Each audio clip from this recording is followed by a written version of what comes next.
des caisses de dépôt du monde. Vous savez, c'est un modèle qui a besoin d'être vulgarisé. C'est un modèle qui n'est pas très bien connu, mais c'est un modèle qui est en train d'éprouver à travers le monde. Donc nous avions besoin de nous retrouver, nous les caisses de dépôt du monde, pour mutualiser, échanger, en tout cas discuter de problématiques qui nous semblent importantes.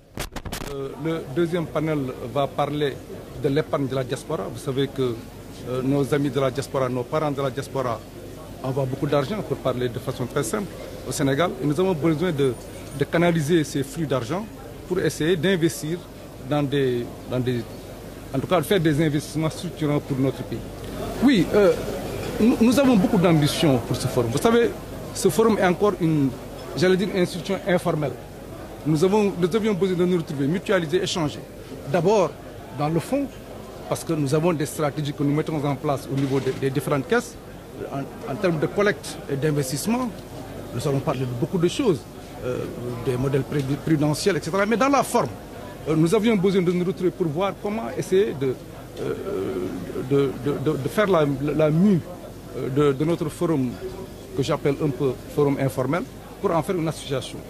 Et là, je pense que mes collègues y reviendront.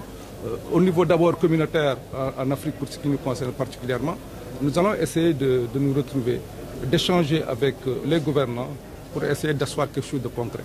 Maintenant, au niveau mondial, vous savez, nous bénéficions de l'expérience d'un pays comme la France qui a démontré la résilience de ce modèle.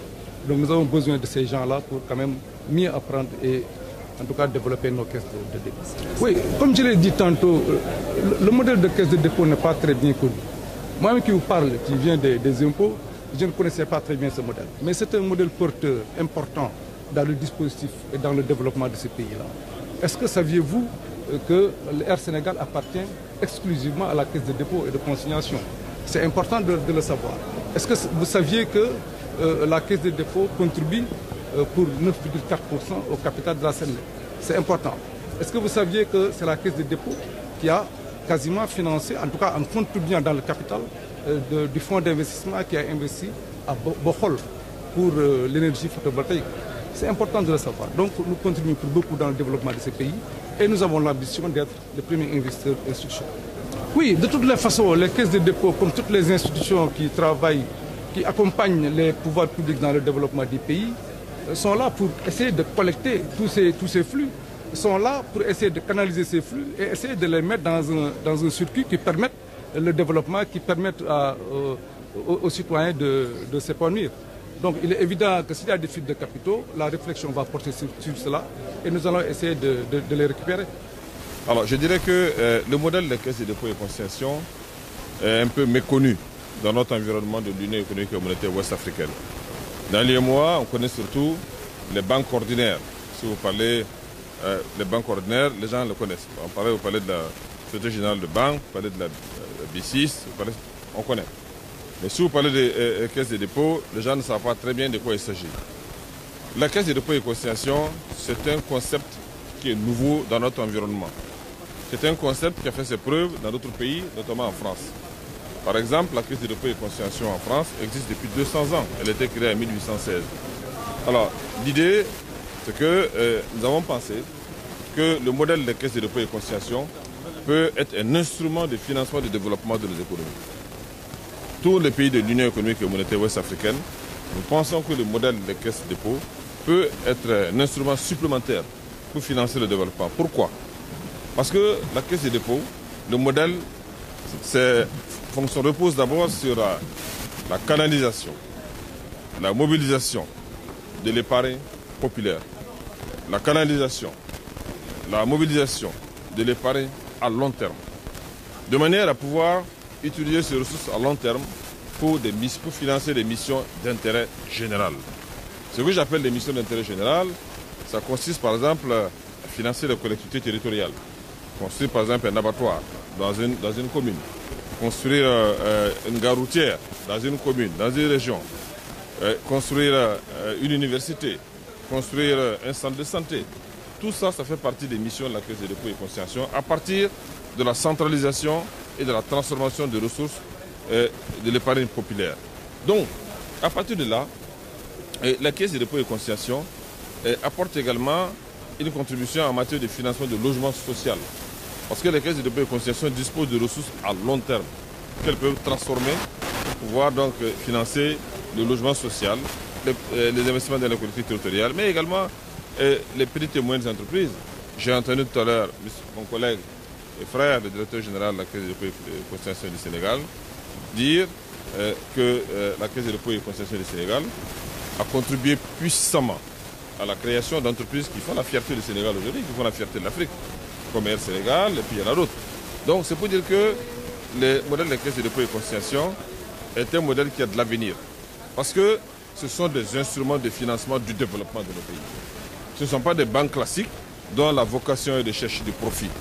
Ce ne sont pas des banques classiques dont la vocation consiste à rentabiliser le capital et à distribuer des dividendes à des actionnaires. Non.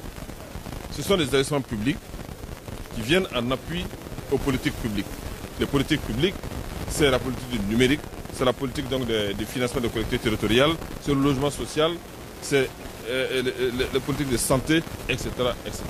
C'est un modèle tout à fait nouveau. C'est pourquoi nous, État de l'Union économique et monétaire ouest-africaine, nous pensons qu'il est bon que nous puissions bénéficier de l'expérience de ceux qui nous ont devancés en la matière.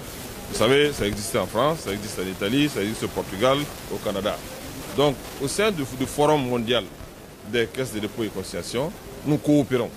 Nous coopérons sur divers domaines pour pouvoir bénéficier de l'expérience qu'eux, ils ont eue, notamment sur des questions techniques et également sur des questions politiques, pour concevoir des politiques au bénéfice de nos pays.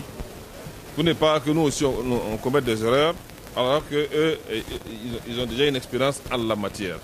Alors, c'est ça l'objet. Mais au niveau des pays même de l'UEMOA, il est important, il me semble important, que les caisses de dépôt et consignation, qui sont membres de l'Union économique et monétaire ouest-africaine, nous puissions aussi discuter sur des problématiques qui nous sont spécifiques. Je parle des questions comme mon collègue le directeur général l'a dit, les fonds en déshérence. Vous savez que chez nous ici, il y a une loi particulière qui encadre les fonds en déshérence. Il va falloir que nous, caisses de dépôt et consignation, membres de l'espace UEMOA, nous puissions réfléchir là-dessus et faire des propositions aux autorités monétaires et politiques pour essayer de voir comment est-ce qu'on peut régler cette question. Il est également question du modèle prudentiel. Le modèle prudentiel, c'est quoi? C'est quelles sont les règles financières, quelles sont les règles de gestion que nous devons mettre en place. Quels sont les principes qui doivent gérer et réglementer ces modèles financiers pour assurer la bonne gestion des caisses de dépôt et consignation, pour assurer la pérennité des caisses de dépôt et consignation, de manière à ce que ces caisses de dépôt et consignation nous survivent, qu'elles soient là pour 100 ans, 200 ans, pour financer le développement des États. Alors, donc, nous devons donc au sein de ce groupe africain, au niveau de l'Union économique et monétaire ouest-africaine, réfléchir ces problématiques, les modèles prudentiels, les fonds en déshérence, et pourquoi pas, même la participation au système de moyens de paiement. Vous savez, SICA UEMOA et SAR UEMOA, participer à tout ça.